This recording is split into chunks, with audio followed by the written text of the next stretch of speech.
Au cœur de cette polémique, Gérard Piqué, le joueur du Barça, champion du monde, c'est Monsieur Shakira, pour ceux qui ne sauraient Exactement. pas qui c'est. Licia Foudala, Gérard Piqué est accusé d'avoir pris part à des négociations entre sa fédération de foot et l'Arabie Saoudite pour délocaliser une compétition à laquelle il participe lui-même. Je ne me repens pas, on a fait du super boulot. Voilà ce que nous dit Gérard Piqué quand on lui demande s'il s'en veut d'avoir joué les intermédiaires pour vendre la Supercoupe d'Espagne à l'Arabie Saoudite. Oui, parce que depuis 2020 et pendant 6 ans, c'est là-bas qu'elle se joue. On est passé de 2 à 4 équipes engagées. En gros, le défenseur du FC Barcelone a une société, Cosmos, qui s'est chargée en 2019 de proposer à la fédération espagnole un changement de format de la compétition assorti d'une délocalisation chez les Saoudiens. Prix de l'intervention de Cosmos, 24 millions d'euros de commission.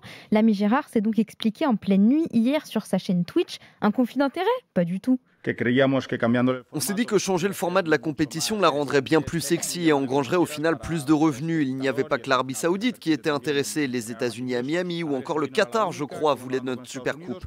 Quand on parle de conflit d'intérêts, on parle d'une ligne rouge qu'on atteint selon les valeurs qui nous ont été inculquées. Et moi, jamais de ma vie, j'ai demandé un traitement de faveur et on ne m'en a jamais accordé. Bon, il avoue quand même que le contrat fait mention d'un malus financier qui s'applique en cas de non-qualification du Barça ou du Real.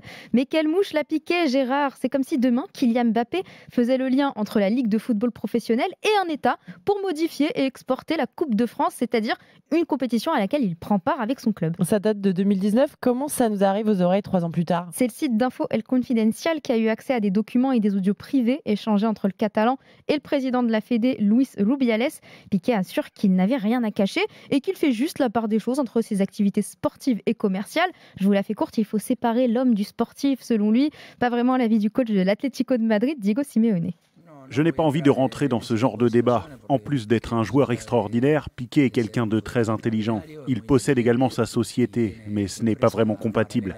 Il détient une entreprise et est aussi un joueur de foot. Comme par hasard, il évolue en plus à Barcelone. Ce que je constate, c'est qu'il est ainsi plus facile d'avoir la certitude que le Real Madrid et Barcelone disputent cette compétition. Ce n'est pas très compliqué à comprendre. Il n'en est pas à son coup d'essai, Gérard Piqué. Il avait déjà changé le format de la Coupe Davis en tennis. Ah oui, ça devient sa spécialité. L'objectif étant de s'en mettre plein les poches. Le compagnon de Shakira se vante du fait que la Supercoupe qui valait 120 000 euros rapporte désormais 40 millions grâce à lui. Bah oui, business is business, on prépare sa retraite. Il compte désormais attaquer en justice El Confidencial qui a balancé ses audios compromettants, mais qu'il assume pleinement. Le mieux serait surtout que chacun reste à sa place et d'éviter le cumul des mandats quand on est encore en activité. Juge ou parti, il faut choisir. Oui, c'est ça, il aurait pu attendre sa retraite, il n'en est pas si loin, c'est dommage. Il en est vraiment pas loin, oui. Ouais, ça va peut-être même le pousser à arrêter ce genre de polémique, il serait peut-être temps. Gérard Piqué, voilà, vous avez tout compris maintenant à cette histoire, à cette polémique en Espagne autour de la vente de la Supercoupe d'Espagne à l'Arabie Saoudite, vente notamment par un joueur encore en activité, d'où ces accusations de conflit d'intérêts. Merci Licia pour cette story très complète ce matin sur RMC, à retrouver en podcast évidemment sur l'appli. À 5h43,